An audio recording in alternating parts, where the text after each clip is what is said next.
And a quick note, we did invite the Liberals to provide someone for the program this evening, but as you can see, they did not. But we do want to continue the conversation right now, and we are reaching out to Kaveh Shahrooz. He is a former human rights advisor to Global Affairs Canada, a lawyer by training. He is a senior fellow at the Macdonald-Laurier Institute. Kaveh Shahrooz, thank you for the time this evening. Very good to be with you.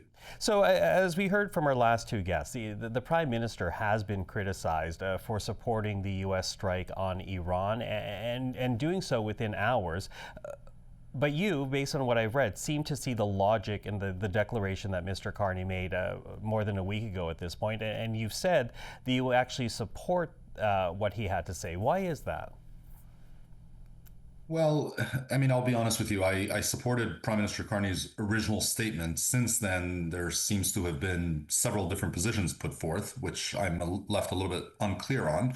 But going back to his original statement in which he stated support for the U.S. involvement, my support for his position is that I think the U.S. and Israel are acting to prevent a nuclear war. I mean, the Iranian regime is a regime that cannot be trusted with nuclear weapons. It is a regime that has shown time and again that it is happy to engage in terrorism, that it is happy to encroach in foreign territory, to carry out killings on foreign soil, to fund terrorist organizations, and to have proxies carry out attacks in other countries.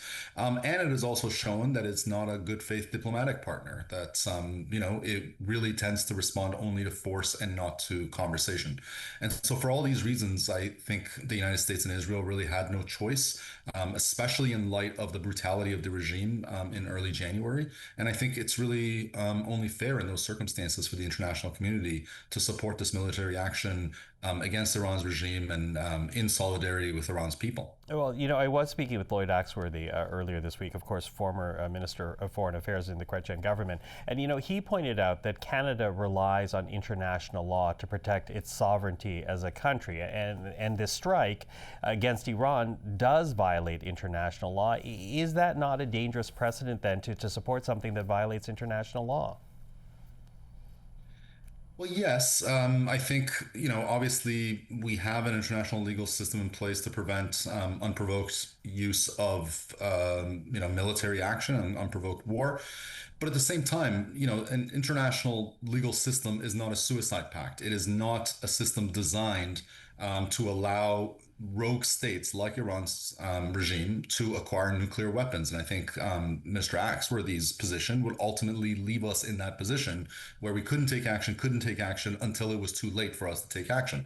I think there is a basis to act. And I think, again, responsibility to protect. Like, I don't want to focus solely on the nuclear issue. I think what we saw in early January, where in the span of about 2 days, Iran's regime killed thousands upon thousands of people. I think there is a responsibility to protect for the international community to get involved and to ensure that a regime that controls a country like Iran does not get to carry out such a massacre again. Mm-hmm. I hear what you're saying, but when you look at the statements being said by the U.S. White House and by military leaders, there doesn't seem to be a clear end game vis-a-vis Iran when it comes to the United States. Is that at all concerning?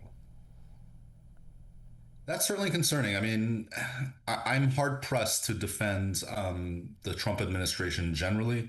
And I think what we're seeing in this case, even though I, trust the general or support the general thrust of their action, I think they've gone about it in quite a shambolic way. I think they haven't really been very clear about what their end goal is. Frankly, I think ensuring that Iran doesn't get nuclear weapons and protecting Iran's people, which really can only be done through a change in regime in Iran. Those are worthy goals, and those are goals that can be defended. Regrettably, the Trump administration has sort of shifted the goalposts pretty much every day, so it's a little bit unclear sort of what they're after. So what is the advice then to the Canadian government? Because if the goalposts, as you say, have been shifted, and if the situation, as you say, is shambolic, what is the clear path for the government then in terms of the level of support it can give to this operation? Is it the level of support only the initial strike and it ends there? Where do you see this going? What would you say? I think there are a few different parts to this. So first of all, we should generally support this military action, but our support should not be unconditional. It's not a blank check. We should support the United States insofar as they are pursuing certain clear ends. And I think those justifiable ends, as I mentioned, are ensuring that Iran doesn't get nuclear weapons or ballistic missiles, and ensuring that Iran's people are protected.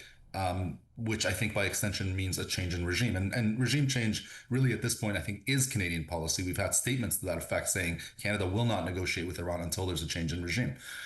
So I think that's got to be part of it. Part of it is our insistence that the military action be very precise and targeted, that civilians be spared. Regrettably, we've already seen some actions that have targeted civilians that have gone after Iranian infrastructure, which doesn't really belong to the Iranian regime. It belongs to all Iranian people. So we have to push for the protection of civilians and civilian infrastructure.